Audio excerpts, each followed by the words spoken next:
Naniniwala ba kayong may mga alaalang hindi nawawala? Na tahimik lang silang naghihintay. Naghihintay ng tamang araw, tamang amoy, tamang kanta, o tamang bagay na muling magpaparamdam sa'yo ng sakit na akala mo ay matagal nang naghilom. Hello everyone! Welcome back dito sa ating channel. Kasama niyo ang inyong one and only Mama Mia. And syempre, panibagong araw, panibagong kwento ang pagsasaluhan natin for today's video. Alam niyo, ang ganda ng kwento natin for today. As in, ang ganda, nakakaantig ng damdamin. Ganun kaganda. So, kayo ba'y handa na? O, eto na, hindi na natin to patatagalin. Dahil I know excited ka na, same as me. Eto na po, ang Dear Mama Mia.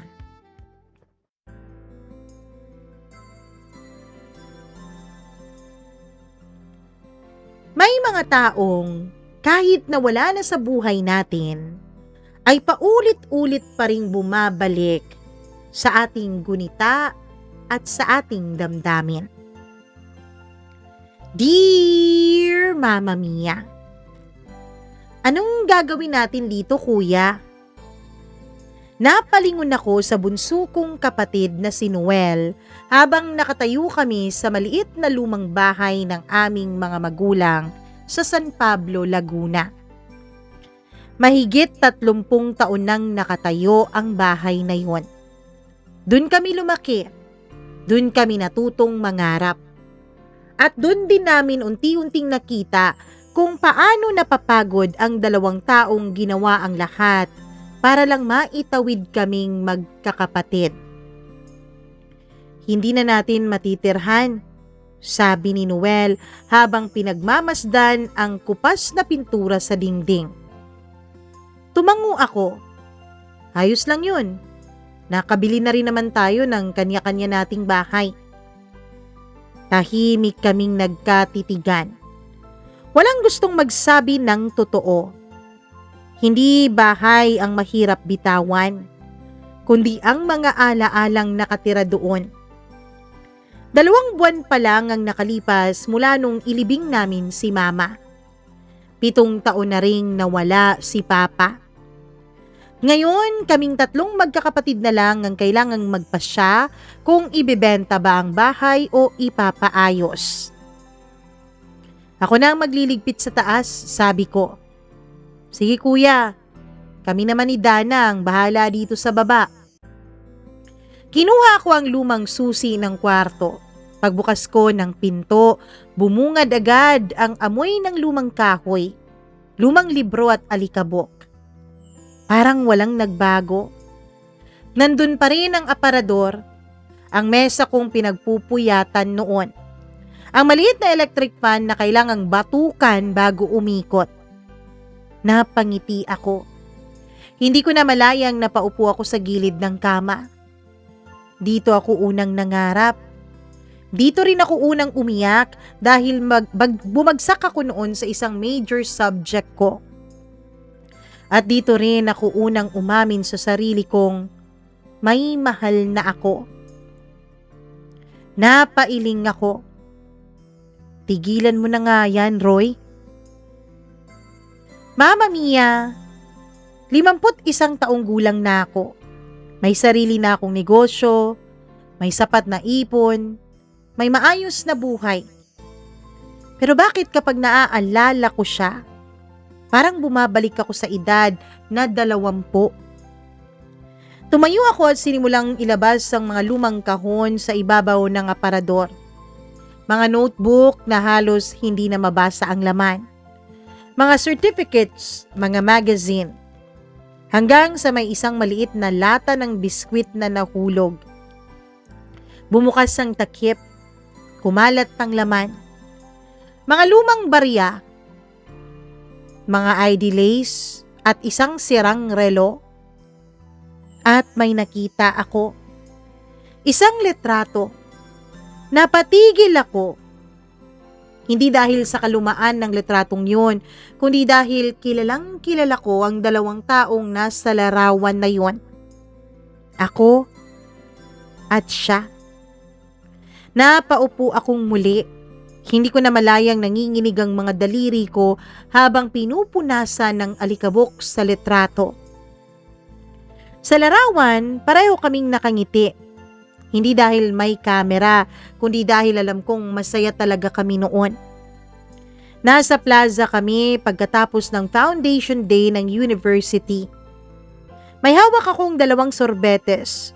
Siya naman nakangiti habang nakatingin sa akin at hindi sa camera. Hindi ko alam kung bakit hindi ko yun napansin noon. Ang tingin pala niya ay nasa akin. Hindi doon sa kumukuha ng litrato naming 2. Hindi ko napigilang matawa. Ikaw talaga. Mahina akong sabi sa sarili ko. Pero hindi yun para sa akin, kundi para sa kanya. Mama Mia, mahigit 28 taon na ang nakakalipas nang huli ko siyang makita. 28 taon. 28 years. Napakahabang panahon.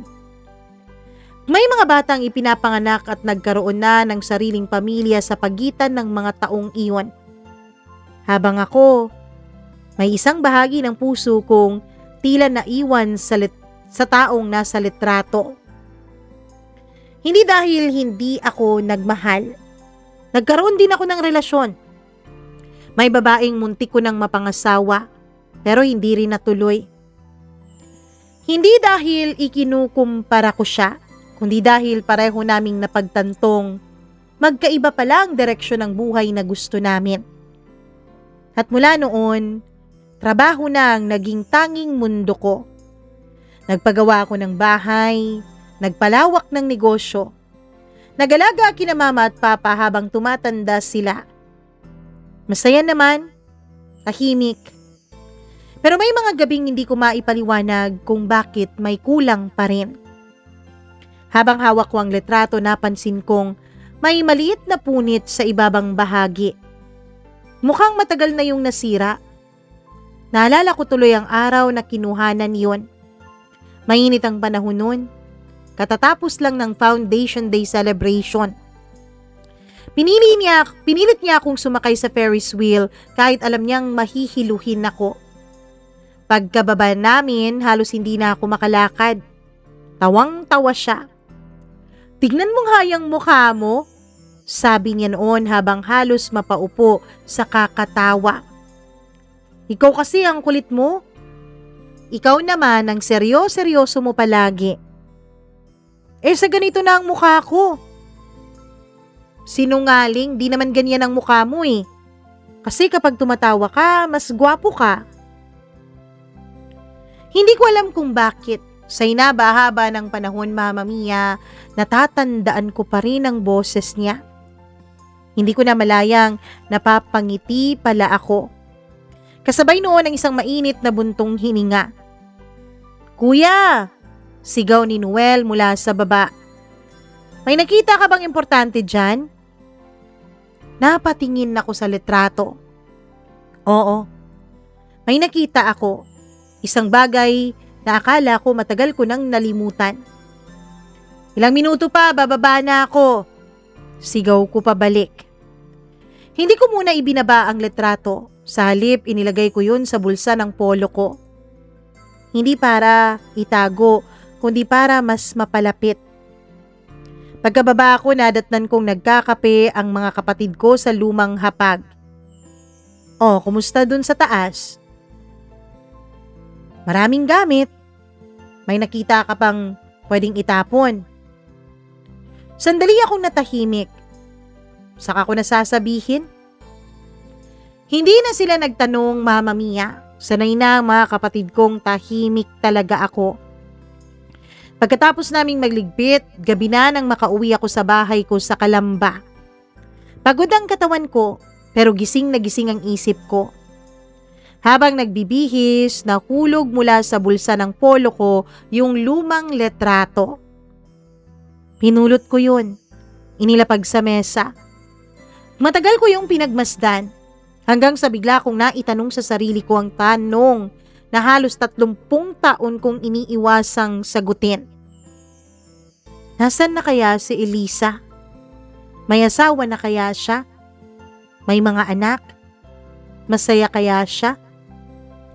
Naaalala kaya niya ang lalaking halos kasabay niya noong umuwi araw-araw? O baka isa na lang akong pangalan na tuluyan ng natabunan pagkalipas ng panahon. Hindi ko alam kung bakit, pero sa unang pagkakataon sa napakaraming taon, naramdaman kong gusto kong malaman ang sagot sa mga tanong na yun, Mama Mia. Hindi para guluhin ang buhay niya, hindi rin naman para buhayin yung nakaraan, kundi para tiyakin na ang babaeng minsang naging pinakamahalagang tao sa buhay ko ay natagpuan ng kaligayahang matagal naming pinangarap noon. Tandang-tanda ko pa, taong 1994.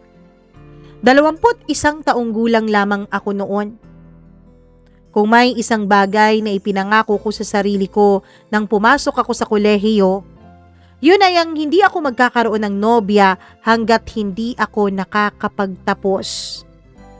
Hindi dahil ayokong magmahal, kundi dahil nakita ko kung paano nagsakripisyo ang mga magulang ko para lang maitawid kaming magkakapatid. Bawat pisong ipinapambili ko ng drawing materials ay katumbas ng 2 araw na pagtatahi ni Mama.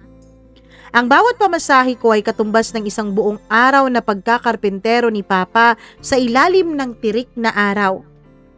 Ayokong masayang ang lahat ng yun. Kaya araw-araw, pareho lang ang takbo ng buhay ko. Bahay, eskwela, library, terminal. Bahay ulit. Paulit-ulit. Hanggang isang Lunes ng umaga. Punuan ang campus noon. Nagmamadaling pumasok ang mga estudyante habang may mga nagtitinda ng fishball at banana queue sa labas ng gate. Bitbit ko ang malaking drawing tube at 1 karton ng T-square nang maramdaman kong may bumangga sa akin. Aray! Matinis na sigaw ng isang boses. Kasabay ng pagbagsak ng mga papel sa simentadong daan. Ay, pasensya na. Pareho kaming napaupo para pulutin ang mga nagkalat. Hindi ko agad nakita ang mukha niya dahil nakayuko siya. Kasalanan ko po, mahina niyang sabi habang mabilis na inaayos ang mga papel. Ayos lang, may kasalanan din ako. Inabot ko ang isang folder na napadpad malapit sa gutter. Pagkatingin niya sa akin, dun ko siya unang nakita. Mahaba ang buhok niyang nakapusod, walang kahit na anong kolorete sa mukha. Simpleng puting blouse at maong ang suot niya. May manipis na pawis sa kanyang noo. Marahil dahil sa pagmamadali. Pero ang una kong napansin ay ang mga mata niya. Yung mga mata na tila nangungusap. Yung mga mata na tila may iniisip. Salamat. Ngumiti siya. Isang simpleng ngiti. Mama Mia, hindi ko alam kung bakit parang lumukso ng sandali ang aking puso. Wala namang napunit. Halos utal-utal kong tanong. Tiningnan niya yung mga papel na hawak niya. Wala naman. Napansin kong puro accounting worksheets ang hawak niya sa kamay niya. Accountancy? Yes, 2nd year. Ako naman architecture. Tumango lang siya pagkatapos ay bahagyang yumuko. Salamat ulit at pasensya na. At naglakad na siya. Akala ko yun ang muna at huli naming pagkikita pero mali ako. Makalipas ang 2 araw, hapon na nang maabutan ako ng malakas na ulan sa waiting shed sa harap ng university. Punuan ang lugar. May mga estudyanteng tumatawa, may mga nagbabasa, may mga nagrereklamo dahil siguradong baha na naman sa highway. Habang hinihintay kong humina ang ulan, may narinig akong pamilyar na boses. Pwede bang makisilong? Lumingon ako. Siya. Basang-basa na ang kalahati ng uniforme niya. May hawak na payong na baliktad na dahil sa lakas ng hangin. Napatawa ako. Oh, bakit mo naman ako pinagtatawanan? Hindi naman ako tumatawa sa'yo eh. Eh bakit sa akin ka nakatingin? Napakamot ako sa ulo ko. Dahil dyan sa payong mo. Napailing siya at dali-dali naman niyang inayos yung payong niya na tila ba napapailing din sa hiya. Nakakahiya naman, sabi niya habang tumatawa na rin. Unang beses kong narinig ang tawa niya. Hindi yun malakas pero nakakahawa. Para bang dahil sa tawang yun ay tila musika na nagpapagaan sa paligid. Hindi ka pa ba uuwi agad? Tanong ko. Hihintayin ko munang tumila dahil alam ko magloloko na naman tong payong ko. Nako, mukhang wala yatang balak tumila yung ulan. Lumalakas pa oh. Ay, oo nga no. Sabi niya na napatingin sa kalsada. Punong-puno na ng tubig yung kanal. Tagasan ka nga pala? Tanong ko. Taga Kalawan. Ang layo naman. Kaya nga kailangan kong habulin yung huling biyahe ng jeep. Ako naman taga San Pablo. Buti ka pa mas malapit. Tumango ako. Tahimik kaming nanonood sa pagbuhos ng ulan. Nakakatawa. Nakakatuwa din at the same time. Dalawang taong halos hindi magkakilala pero walang ilangan sa kanilang katahimikan. Parang sapat nang may kasama kang naghihintay sa pagtila ng ulan. Makalipas ang ilang minuto, humina yung ulan. Sige, mauna na ako sa'yo ha. Humiti siya. Sige, ingat ka. Ingat ka rin. Pagkaalis niya ng waiting shed, napansin kong muli niyang binuksan ang sira niyang payong. Hindi na ito sumasara ng maayos. Baluktot na rin ang dalawang tadyang.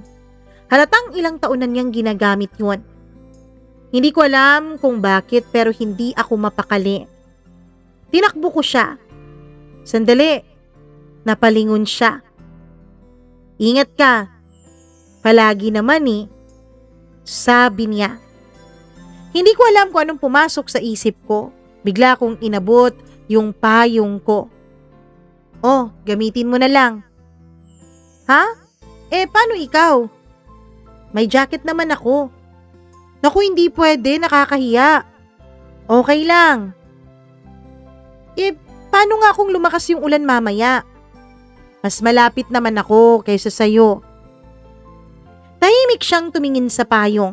Pagkatapos ay ibinalik niya yun sa akin. Salamat pero hindi ko pwedeng kunin yan. Bakit? Dahil mababasa ka, ikaw may-ari niyan.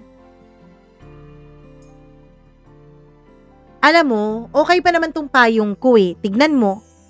Sabi niya at binuksan niya yung sira niyang payong. Gumagana pa naman, konti nga lang. Napahinto ako, Mama Mia. Parang may bigat sa huling sinabi niya. Ngunit bago pa ako makapagtanong ay kumaway na siya. Sige, salamat ulit. At tumakbo na siya papunta sa terminal habang pilit nilalabanan ng sirang payong ang malakas na hangin.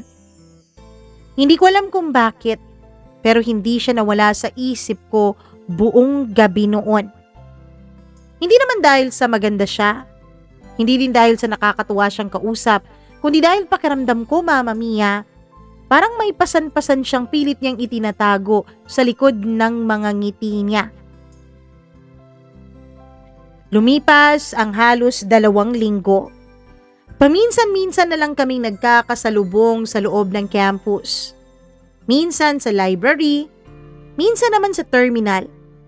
Minsan sa maliit na tindahan ng fishball sa tapat ng university. Hindi kami araw-araw nag-uusap, pero kapag nagkikita kami, parang normal na ang simpleng pagbati. Huwag maaga ka yata. Oo. Kumain ka na ba? Hindi pa. Bakit? Baka kasi malate na naman ako. Baka matraffic. Simple lang. Ganun lang ang pag-uusap namin kapag minsan ay nagkakasabay kaming dalawa. Walang landian, walang pilitang pagpapatawa. Pero unti-unti kong napapansin na inaabangan ko na ang maiikling usapan na yon. Isang Huwebes ng hapon, pinatawag ako ng prof namin. Roy, lilipat ang group presentation sa Sabado ha? Sa Sabado po? Bakit? May problema ka ba sa araw na yon? Napakamot ako sa ulo. Wala naman po sir. Paglabas ko ng faculty room ay naabutan ko si Elisa sa hallway. Hindi ka pa ba umuuwi? Tanong niya. Pinatawag pa ako ng prof ko eh. Ikinalungkot niya. Iyon, Mama Mia. Nakita kong parang nalungkot ang kanyang mukha. Sayang. Bakit naman? Taka kong tanong.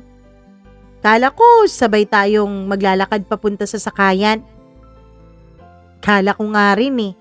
Nakangiti kong sabi. Natigilan kami pareho. Parang pareho naming hindi inaasahang marinig ang mga salitang yun mula sa isa't isa. Siya ang unang umiwas. Sige, mauna na ako. May gagawin ka pa yata. Oo, sasabihan ko pa mga kaklase ko na sa Sabado na yung presentation namin. Habang papalayo siya, hindi ko napigilang ngumiti. Maliit na bagay, pero sapat na para gumaan ang buong araw ko sa pag-uusap namin na yun. Dumating ang Sabado, maaga akong natapos sa presentation ko dun sa subject na yun, Mama Mia. Bandang 12:00 pa lang ng tanghali ay pauwi na ako. Pagdaan ko sa may terminal, hindi ko inaasahang makikita ko doon si Elisa. Nag-iisa, nakaupo sa lumang bangko. May hawak na maliit na supot ng tinapay. Mukhang may hinihintay. Lumapit ako. Hindi ka pa ba umuuwi? Nagulat siya. Roy, akala ko wala kang pasok ngayon. Wala nga. Pero, pinag-present kami ng prof namin eh. Sabado ang gusto niyang presentation kaya, ayun, andito ako. Tumingin siya sa relo. Hinihintay ko lang na mag-aalas 12:30. Bakit naman? Kasi mas mura yung mga gulay sa palengke, lalo na kapag tanghali. Hindi ako agad nakasagot. May lakad ka ba? Tanong niya. Wala naman, bakit? Tumayo siya agad. Hinawakan ang kamay ko. Tara. Saan? Sa palengke. Natawa ako. Inaaya mo ako? Di ba sabi mo, wala kang lakad ngayon? Wala nga. Di tara, samahan mo ko. Hindi ko alam kung bakit pumayag ako, Mama Mia. Marahil dahil gusto ko pa rin naman siyang makasama. O baka gusto ko ring malaman kung ano ba talaga ang buhay niya sa labas ng university. Simple lang ang palengkeng pinuntahan namin. Maingay, mainit, punong-puno ng mga mamimili kahit na tanghaling tapat. Pero napansin kong kabisado ni Elisa ang bawat pwesto. Magkano po itong kamatis? 30. Pwede po bang 25 na lang?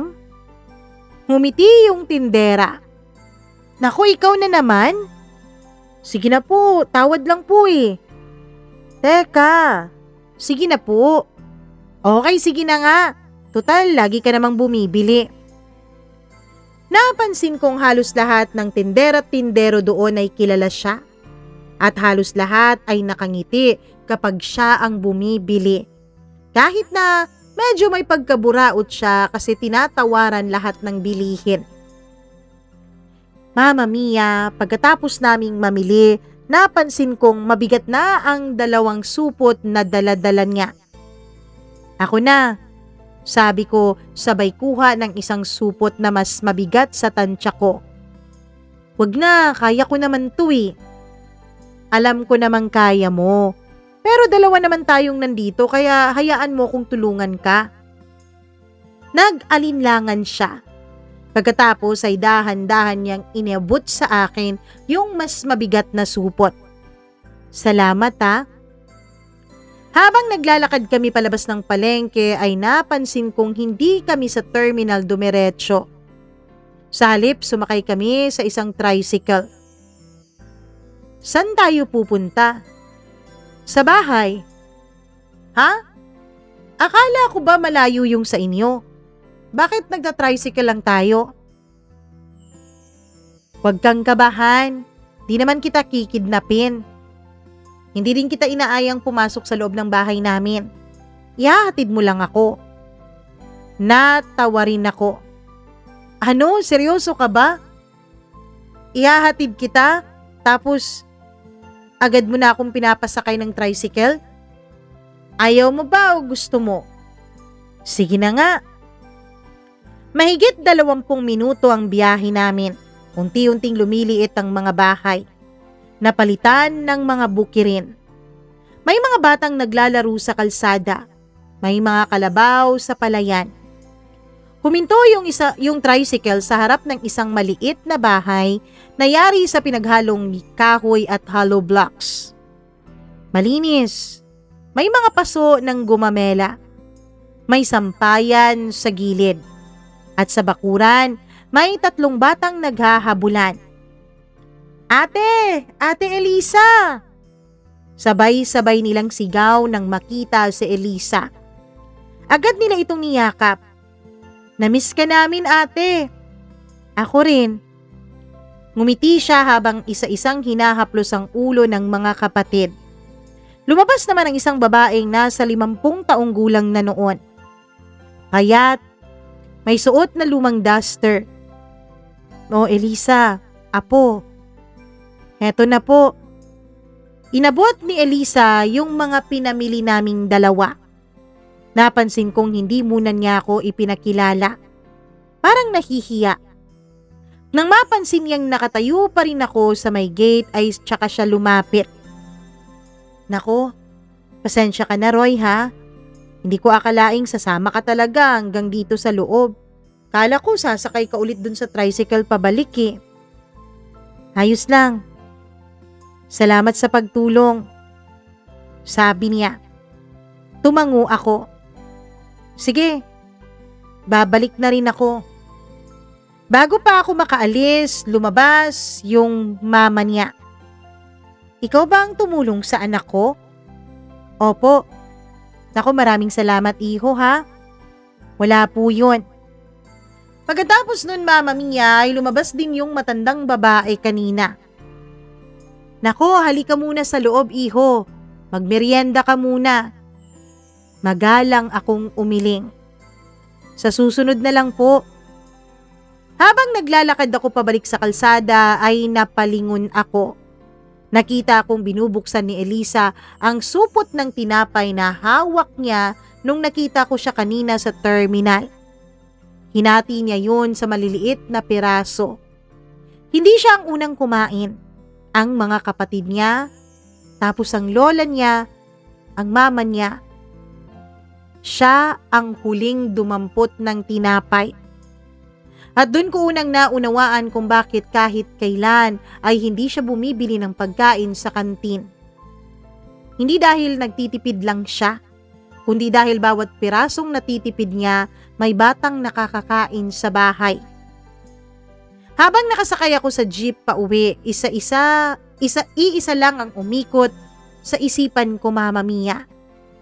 Hindi ako naaawa kay Elisa. Bagkus ay mas lalo ko siyang hinangaan. Dahil sa murang edad, natuto siyang unahin ang iba bago ang sarili niya. Mula nang makapunta ako sa bahay ni na Elisa, mas naging komportable na kaming mag-usap. Hindi na limitado sa kumain ka na ba o uuwi ka na. Kapag nagkakasabay kami sa terminal, sabay na kaming pumipila.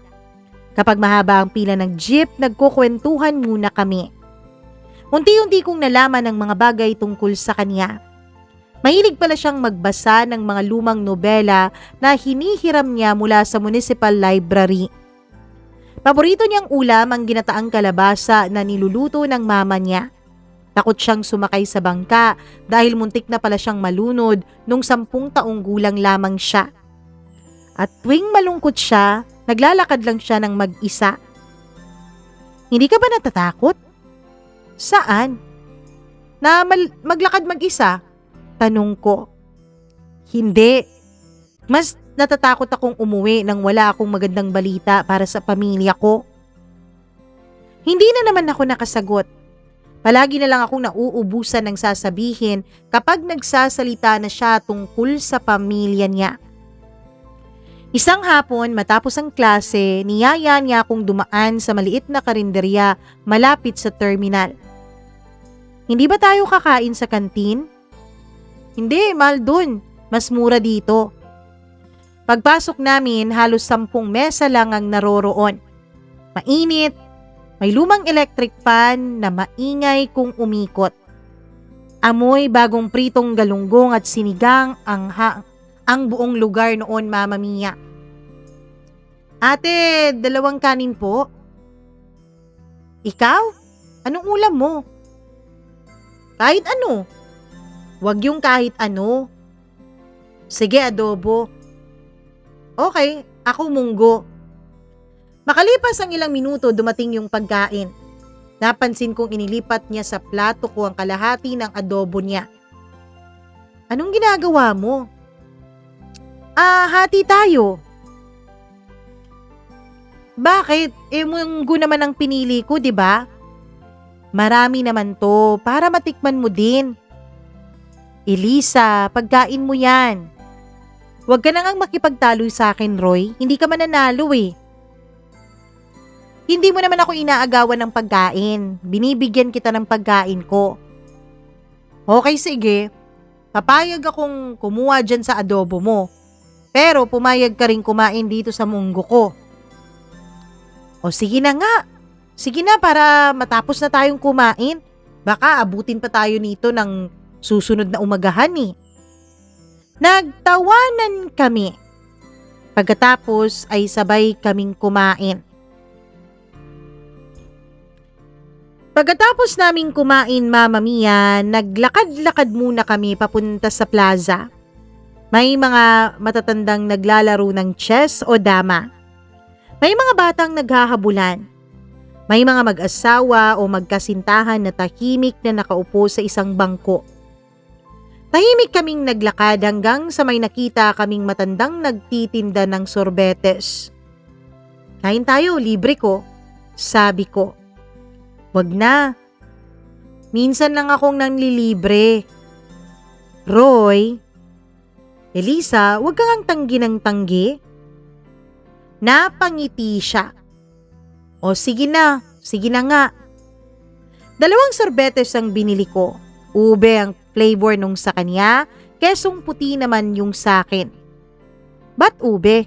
Tanong ko. Paborito ko to eh. Talaga? Oo. Alam mo, ang tanda mo na. Mga matatanda lang may paborito ng ube. Natawa siya. Ikaw, bakit keso ang pinili mo at hindi chocolate? Classic kasi. Sabihin mo, matanda ka na rin. Pareho na naman kaming nagtawanan. Habang nakaupo kami sa bangko, tahimik naming kinakain yung sorbetes namin. Makalipas ang ilang minuto, siya ang unang nagsalita. Roy, may pangarap ka ba? Napatingin ako sa langit dahil sa tanong na yon. Oo. Ano? Gusto kong magkaroon ng maliit na architectural firm balang araw. Hindi mansyon ang gusto mo? Hindi, sabi ko sabay iling. Basta may sariling opisina, ayos na yun. Ikaw, anong pangarap mo? Hindi siya agad sumagot. Matagal. Napakatagal. hanggang sa mahina siyang nagsalita. Gusto kong maranasan ng lola at ng mama ko ang buhay na hindi na niya kailangang mamili kung bigas ba o gamot ang bibilhin namin. Napatigil ako. Hindi bahay ang pangarap niya. Hindi kotse, hindi malaking negosyo, hindi rin maraming pera. Ang pangarap niya ay pahingahin ng nanay niya. Tapos, tanong ko pa, gusto ko ring mapagtapos ang mga kapatid ko. At kapag nangyari na lahat ng yon, humiti siya. Tsaka ko naiisipin kung ano ba talaga ang gusto ko para sa sarili ko. Unahin ko muna sila. Hindi ko alam kung bakit biglang sumikip ang dibdib ko. Sa unang pagkakataon, may narinig akong taong isinama ang sarili niya sa dulo ng listahan ng mga mahahalaga sa buhay niya. Lumalim ang gabi. Unti-unti nang nagsiuwian ang mga tao sa plaza. Bago kami tumayo, bigla kong tinanong ang matagal nang umiikot na tanong sa isipan ko. Elisa, lumilingon ka ba minsan sa buhay na gusto mong magkaroon? Tulad ng kung wala kang responsibilidad. Humiti siya. Alam mo minsan, nai-imagine ko rin kung paano kaya pag wala akong responsibilidad, Roy. Ano ang nakikita mo dun sa buhay na yun? Huminga siya ng malalim tapos sumagot. Isang maliit na bahay. May halaman sa harap, may aso, may mesa sa labas. Tapos may taong uuwi sa akin gabi-gabi na hindi ko kailangang pagkunwarihan na okay ako. Napatingin siya sa akin. Wala ni isa sa amin ang nagsalita pagkatapos noon. May mga tingin talagang mas marami pang sinasabi kaysa sa mga salitang nanggagaling sa bibig, Mama Mia, ano? Makalipas ang ilang segundo, isang jeep ang huminto sa tapat ng plaza. Roy, oh, salamat ah. Saan? Sa pakikinig. Wala pa nga akong ginagawa eh. Nakangiti kong sabi. Umiling siya. Hindi mo napapansin, pero malaking bagay na yung may taong handang makinig. Pagkatapos noon ay sumakay siya ng jeep. Habang papalayo iyon ay nakatanaw lang ako. Hindi ko na malayang nakangiti na pala ako, Mama Mia. Doon ko unang inamin sa sarili ko ang isang bagay na matagal ko nang itinatanggi. Hindi na lang talaga simpleng paghanga ang nararamdaman ko para kay Elisa. Mahal ko na siya. Hindi ko pa man magawang aminin sa kanya, pero alam ko sa sarili kong mahal ko na siya. Mama Mia, hindi ko agad sinabi kay Eliza ang nararamdaman ko. Hindi dahil natatakot akong mabigo, kundi dahil alam kong pareho pa kaming may mas mabigat na laban kesa sa pag-ibig na aming nararamdaman. Noong mga panahon na yun, ang pinakamahalagang tanong ay hindi naman yung mahal mo ba ako, kundi makakapagtapos ba tayo? Lumipas ang halos 3 buwan, mas naging madalas kaming magkasama ni Elisa. Hindi naman namin sinasadya. Naging pareho lang talaga kaming mga student assistant sa library. Tuwing walang klase, nag-aayos kami ng mga librong ibinabalik ng mga estudyante. Tahimik lang ang trabaho, pero dun ko mas nakilala si Eliza. May mga librong punit ang pabalat, inaayos muna niya bago ibinabalik sa stante. Kapag may estudyanteng hindi makita ang hinahanap na libro, siya talaga ang kusang naghahanap para dito. Isang araw, tinanong ko siya, bakit parang lahat ng ginagawa mo gusto mong perpekto? Napangiti siya. Hindi naman perpekto. Ano? Ang gusto ko lang maayos. Maayos na maayos. Magkaiba ba yun? Tumango siya. Kapag gusto mong maging perpekto ang lahat, lagi ka na lang madidismaya sa lahat ng bagay na nangyayari sa buhay mo. Pero kapag inaayos mo lang ang kailangang ayusin, mas magaan ang buhay, di ba? Napailing ako. Alam mo, Elisa, para kang matanda kung magsalita. Ang lalim-lalim mo. Hindi kaya, sabi niya habang natatawa. Marami lang akong oras mag-isip, lalo na habang nasa biyahe pa uwi. Alam mo namang malayo yung amin, di ba? Pagsapit ng Disyembre, naging mas malamig ang simoy ng hangin. Palapit na ang Pasko. Masaya na ang buong campus. May Christmas lantern contest na. May choir competition. May mga estudyanteng abala sa paghahanap ng ireregalo sa Christmas party. Ako naman abala sa pag-iisip kung paano ko sasabihin kay Elisa ang totoo kong nararamdaman para sa kanya. Ilang gabi akong hindi makatulog. Paulit-ulit kong inuusal sa isip ko ang mga salitang gusto kong sabihin. Pero sa tuwing magkakaharap na kami, lahat ng mga salitang yun ay nawawala. Isang Biyernes ng hapon matapos kaming mag-ayos ng mga libro, habang isinasara namin ang mga bintana ng library, ay bigla siyang nagsalita. Roy? Oh, ano yun? Tanong ko. Libre ka ba bukas? Bakit? Ano kasi, birthday ni Mama. Napangiti ako. Talaga? May handaan ba? Simple lang naman. Gusto ko lang i-celebrate. Kung gusto mo lang, dumaan ka. Kung gusto mo lang naman. Hindi ko na itago ang saya ko. Siyempre, dadaan ako. Libreng pagkain na yun eh. Anong oras ba? Mga 3:00. Snacks lang kasi ang kaya kong ihanda. Sige, aagahan ko ng punta. Natawa siya. Wag naman. Baka kapag inagahan mo, paghugasin kita ng pinggan.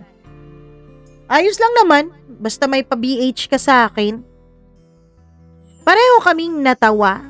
Habang pauwi ako nung gabing yun, pakiramdam ko napakagaan ng lahat. Hindi ko alam kung bakit. Siguro dahil pakiramdam ko, unti-unti na akong nagiging bahagi ng mundo ni Elisa. Kinabukasan, dumaan muna ako sa may palengke. Hindi ko alam kung anong magandang dalhin sa birthday. Wala rin naman akong malaking pera. Sa huli ay bumili lang ako ng isang maliit na chocolate cake. Simple lang pero yun ang kaya ng ipon ko. Pagdating ko sa bahay nila, sinalubong ako agad ng mga kapatid niyang matagal na akong kilala. Kuya Roy! Wow, may dala kang cake! Natawa ako. Oo, pero para sa mama niyo to. Lumabas si Elisa mula sa kusina. Nang makita niya ang cake, ay bigla siyang natigilan. Roy, bakit nag-abala ka pa? Nahiya tuloy ako. Bakit? May nakakahiya ba sa cake? Tumawa siya. Hindi, pero wala naman kasi talaga kaming handa. Sapat naman na sana ang pagdaan mo eh. Hindi ko alam kung bakit pero ang simpleng pangungusap na yun ay tumatak sa isip ko.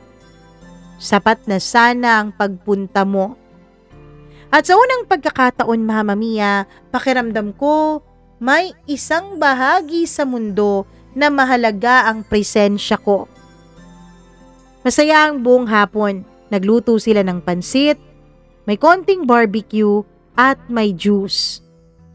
May kantahan gamit ang lumang cassette player. Simple pero ramdam na ramdam mo ang saya. Habang nag-uusap kami sa labas ng bahay, lumabas ang mama ni Elisa. Roy, lapit ka nga. Po? Gusto ko lang magpasalamat. San po? Alam mo, matagal ko nang hindi nakikitang ganyan tumawa ang anak ko. Napatingin ako kay Elisa na noon ay nakikipaglaro sa bunso niyang kapatid. Malakas itong tumatawa, na para bang walang iniisip, na para bang bumabalik sa pagiging bata. Masayahin naman po talaga siya. Sabi ko, umiling siya.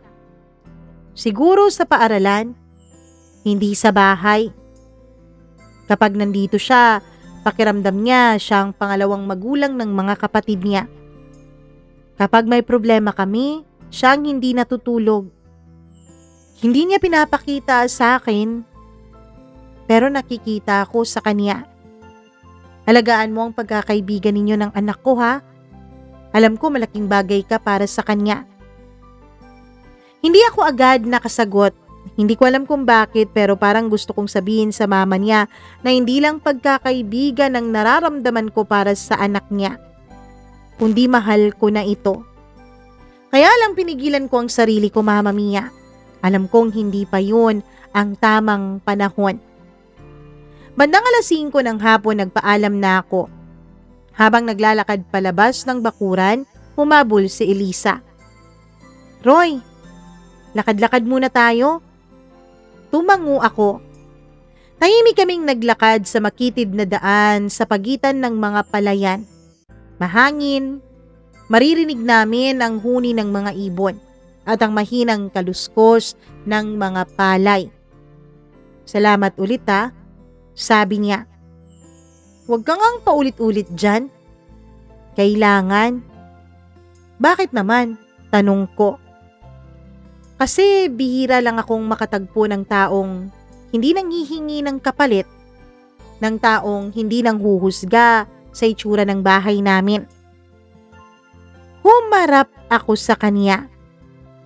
Elisa, may gusto sana akong sabihin sa'yo. Mama Mia, nilakasan ko na ang loob ko. Naramdaman kong yun na ang tamang pagkakataon. Huminga ako ng malalim. Pero bago pa man ako makapagsalita, ay may narinig na kaming tumatawag sa pangalan ni Elisa mula sa malayo. Isa sa mga kapitbahay nila. Tumakbo ito palapit sa amin. Hingal na hingal. Elisa, halika na. Bakit po? Ang lola mo. Biglang nagbago ang mukha ni Elisa. Bigla siyang isinugod sa ospital. Parang tumigil ang oras. Nanlaki ang mga mata ni Elisa. Ano? Anong nangyari? Hindi pa namin alam eh. Pero sumisigaw ang mama mo kanina. Hindi ka pa muna namin hinanap kasi inuna muna namin siyang isakay sa tricycle. Hindi siya nakapagsalita. Mama Mia, nabitawan niya ang maliit na supot na hawak niya. Kumalat sa lupa ang ilang candy na binili niya para sa bunso niyang kapatid dun sa tindahan na nadadaanan namin habang naglalakad. Hindi niya yun pinansin. Hindi niya pinunasan ng mga luha at biglang tumulo sa mga mata niya. Tumakbo lang siya ng walang lingon-lingon, Mama Mia. Pagdating namin dun sa district hospital, nagkakagulo ang mga tao sa emergency room. May mga batang umiiyak, may mga matatandang hinihika, may lalaking duguan ang noo. At sa isang sulok, naabutan ko dun si Elisa. Mahigpit na hawak niya sa kamay, ang kamay ng mama niya habang kausap nila yung doktor. Lumapit ako. Oh, kumusta? Tanong ko. Hindi agad siya nakasagot. Namumugto na ang mga mata niya. Hindi pa sila sigurado. Pero kailangan daw ng mga laboratory test. Tumango ako. Huwag ka mag-alala. Malalagpasan din natin to. Napatingin siya sa akin. Hindi siya nagsalita. Siguro nagulat siya kung bakit natin ang nasabi ko. Sa totoo lang, Mama Mia, nagulat din ako noon sa sarili ko. Hindi siya nagsalita, Pero sa unang pagkakataon mula nung makilala ko siya ay yumakap siya sa akin. Mahigpit. Hindi yun yakap ng isang babaeng umiibig at nilalandi yung iniibig niya. Parang yakap yun ng isang taong nanghihingi ng pwedeng masandalan kahit sandali. Kinabukasan, nalaman namin na na-stroke pala ang lola niya. Mama Mia, ang lola niya ay naglalabada pa po sa kanila. Pero dahil sa na-stroke ito, hindi na ito makakapagtrabaho. Kailangan ng mga gamot, ng therapy at mahabang pahinga. Habang kausap ng doktor, ang pamilya nila ay tahimik lang si Elisa. Pero kilala ko siya. Kapag mas tahimik siya, mas marami siyang iniisip. Paglabas ng doktor, lumapit siya sa may cashier. Pagbalik niya, maputla ang mata niya. Magkano? Tanong ko. Mahina siyang sumagot. Higit 20,000. Noong kapanahunan kasi namin noon, hindi pa po libre ang ospital. Kahit pampublikong ospital, ang pinuntahan namin may bayad pa rin yun, Mama Mia. Hindi nga lang kasing laki sa mga pampribadong ospital.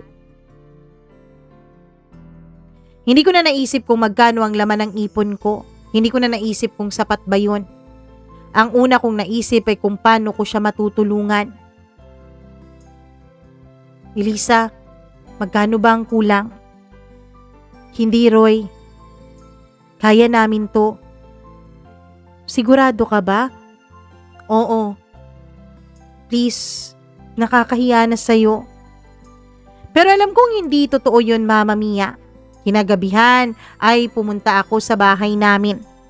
Binuksan ko ang maliit na kahon kung saan ko itinatago ang perang iniipon ko para sana sa drafting table na matagal ko nang gustong bilhin noon.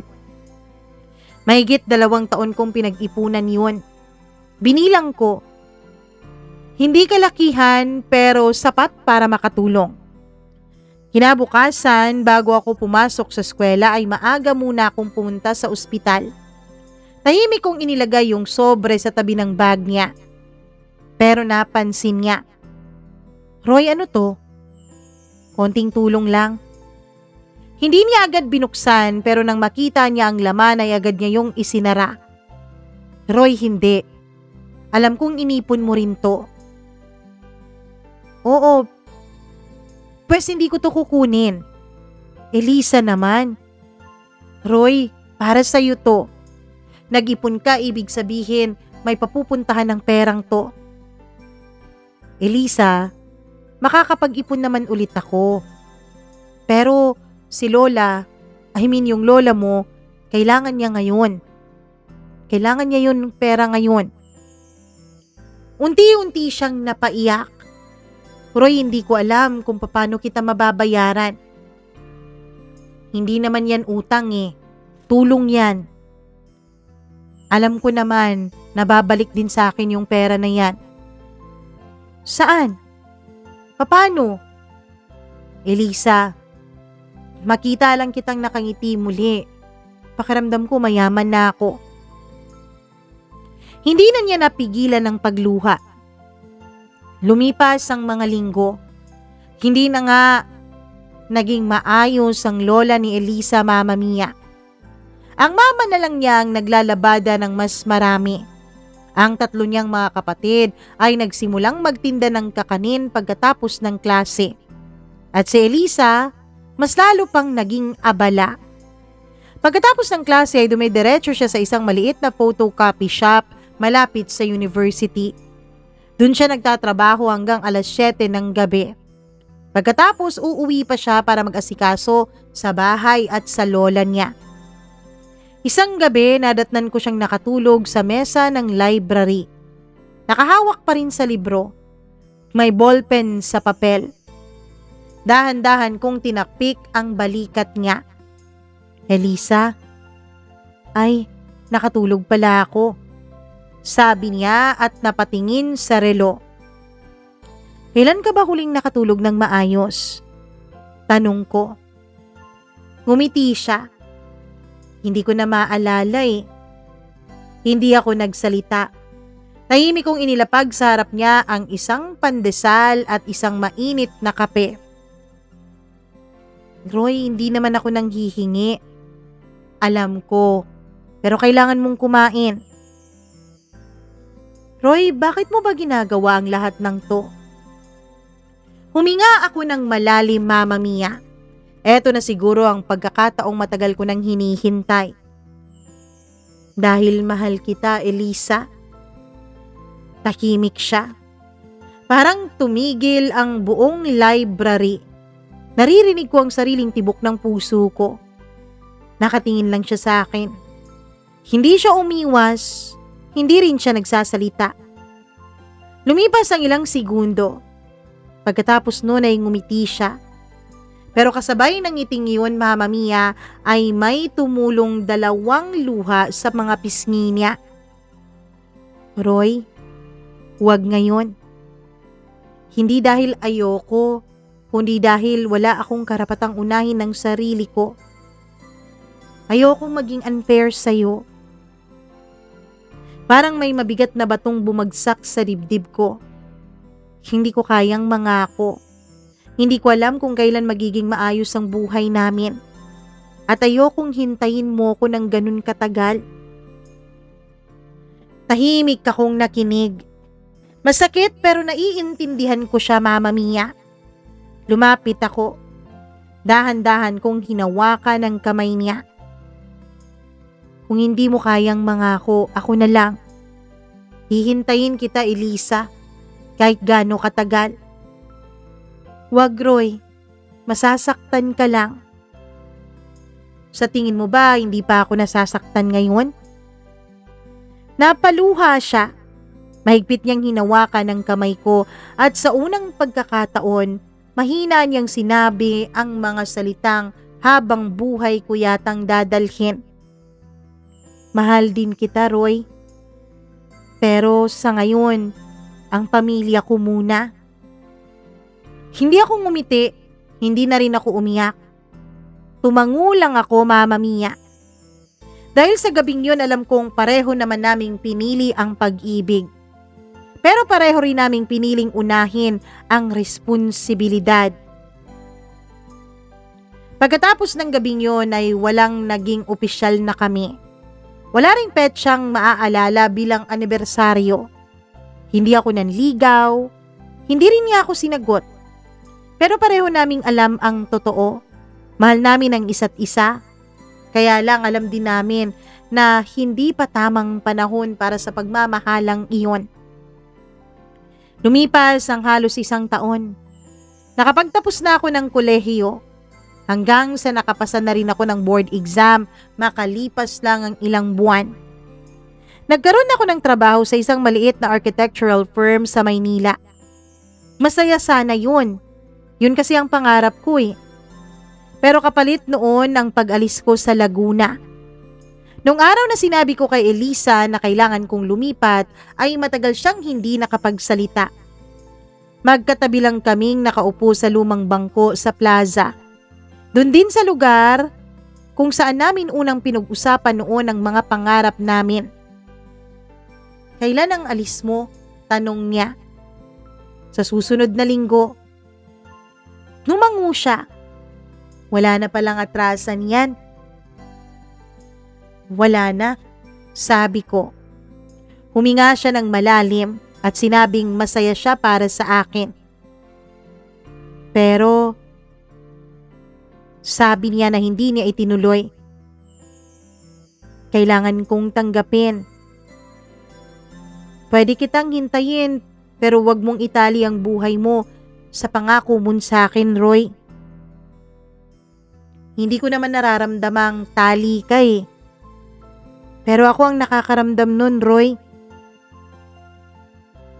Alam mo, Roy, sa perpektong mundo, siguro sasama ako sa'yo. Siguro, susuportahan kita. Nasa likod mo ko sa bawat hakbang.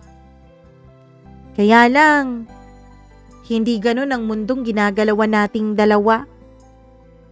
Kasi kapag pinili kong sumama sa'yo ngayon, Sino ang maiiwan? Kina lola at mama? Sino ang tutulong para makapag-aral ang mga kapatid ko?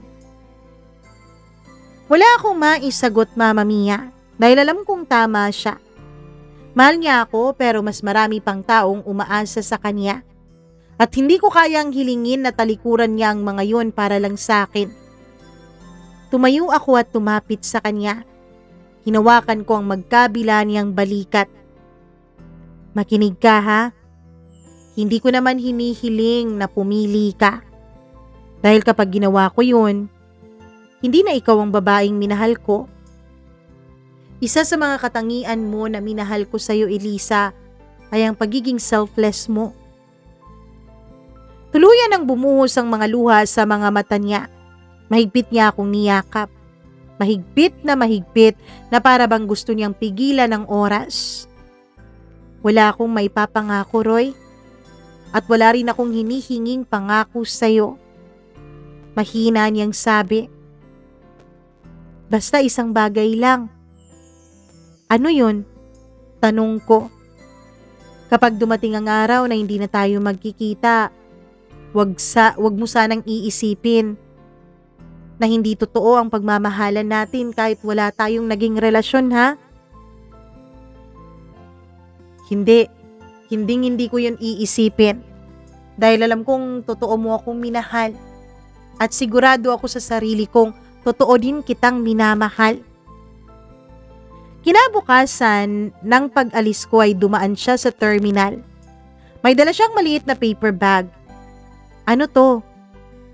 Para sa'yo. Ngumiti siya. Hindi ko na binuksan doon dahil busy na yung bus, Mama Mia, sa pagtatawag ng mga pasahero. Nang umandar na yung bus ay nakita ko siyang nakatayo pa rin sa gilid ng terminal. Hindi siya kumakaway. Ngumingiti lang siya.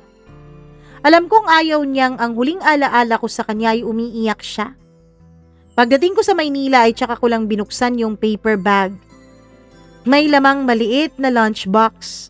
Sa loob nito ay 2 perasong pandesal na may keso at isang lumang letrato. Yung letrato naming 2 sa plaza. Sa likod nito, walang ni isang sulat. Walang ni isang salita.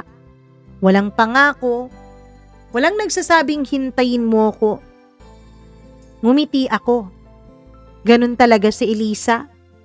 Hindi siya magaling sa mga matatamis na salita. Mas gusto niyang iparamdam kaysa sa sasabihin. Lumipas ang maraming taon. Naging maayos ang trabaho ko, Mama Mia. Unti-unti akong nakapag-ipon. Nung balikan ko rin pala si Eliza sa bahay nila ay hindi na pala sila nakatira doon. Ang sabi sa amin ng mga kapitbahay ay umuwi na daw sila sa kanilang lugar sa Samar, ang lugar ng kanyang ina at lola.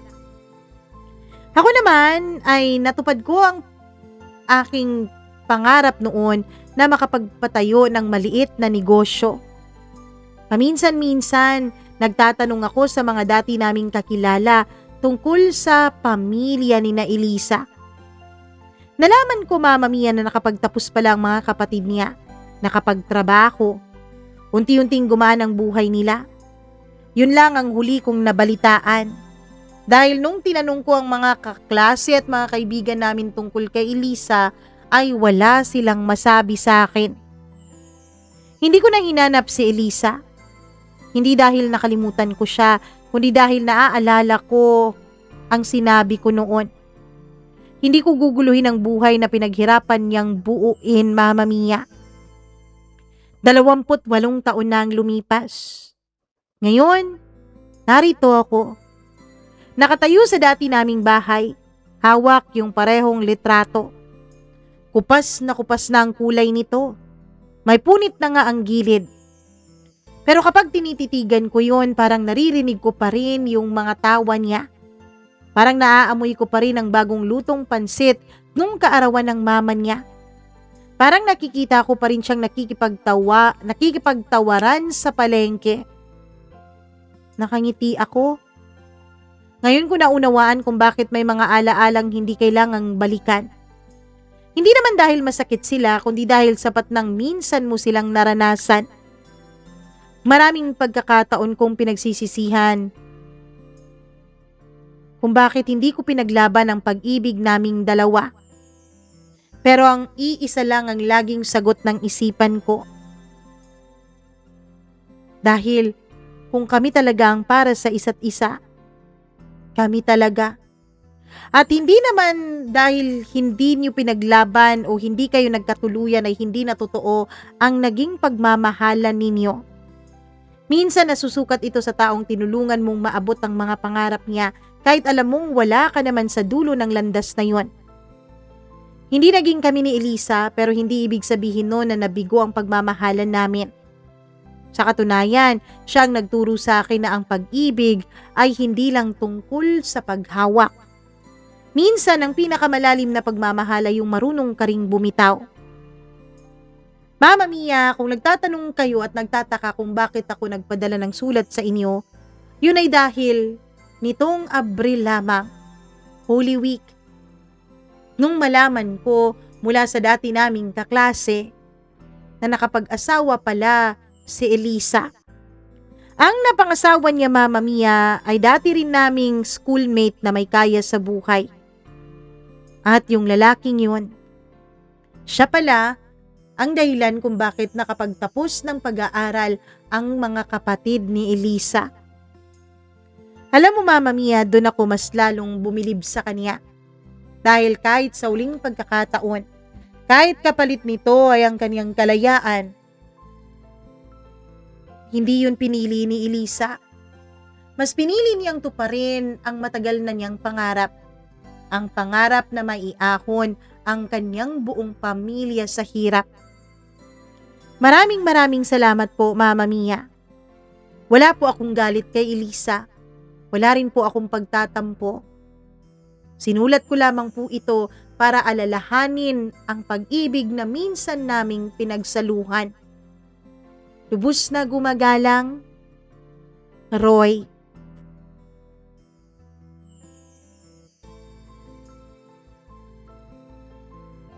Ay nako, hindi pala lahat ng pagmamahal nagkakaroon ng katuparan. Hindi lahat ng pag-ibig nagkakaroon ng happily ever after. Pero may mga pag-ibig na kahit hindi naging maganda yung ending, patuloy pa ring nararamdaman ng dalawang tao kahit na magkalayo sila sa isa't isa. Maraming salamat, Tatay Roy. Oo, Tatay, kasi 50 ka na, 'di ba? 50 plus na. Tatay Roy, sa pag-send mo ng iyong grabe naman talagang loyal na pagmamahal para kay Elisa, 'di ba? Dahil wala siyang asawa hanggang ngayon, 'di ba? Grabe namang pagmamahal na 'yan. Sana nga lahat makahanap ng ganiyang uri ng pag-ibig. Charot lang. Anyway, sa lahat ng mga merong sariling kwento ng kanilang buhay na nais i-share dito sa ating programa, naku po, mag-email lamang po kayo sa atin, mamamiacdo0317@gmail.com. Bago tayo tuluyang magpaalam, hello muna tayo sa ating mga kasuki na mga subscribers. Hello ako kay Alpha Garcia, kay Colleen Bueno, ang mga nag-rejoin sa atin. Siyempre si Evelyn Kawit na matagal na nagpa-gold member talaga. Maraming salamat. Kimber Dudes Balyador, thank you very much. Pepe Macaranas, Rosel Macdolor, Abdullah Wahab, Miriam Gutierrez, Rose Arevalo, Rico Sidanco, Gimaras Girl, Benson Boyser, Smack Dax, maraming salamat Maureen Tugab, Gail Easy, Mila Raduban, at syempre, ang hindi pa nakakabalik pero alam ko namang babalik na si Freaky. Maraming salamat sa inyo. Hello din ako sa ating mga subscribers na lagi ding nakikinig sa atin. Colette Lopez, Colette Lopez, Joanne Sar, maraming salamat. Aika Ziandres, LV Lapot, maraming thank you. Nancy Asperas, Hamda Calido, hello sa'yo, maraming salamat. Hello din kay Maria Elena Abed, Dorca Solier, maraming salamat. Hello din kay Consigna Monralban, Aksa Heliana, Marieta Yoto, Raisa Sulaiman. Maraming salamat din kay Rose Arevalo, Jared Season, Thank you very much. Hello kay sino to? Marvy and Martian. Kay Kimber Dudes Balyador, o pasensya ka na kung hindi agad na shout out ha. Kasi alam mo naman, ano tayo, ang tawag, advance recording tayo for the sake of our channel kasi may mga pagkakataon na nabibisi ang inyong Mama Mia. Anyways, maraming salamat sa inyong lahat. Ako pong muli ang inyong Mama Mia. Hanggang sa susunod na kwentong ating pagsasaluhan. I love you all. Mwah! Ingat! Buyers!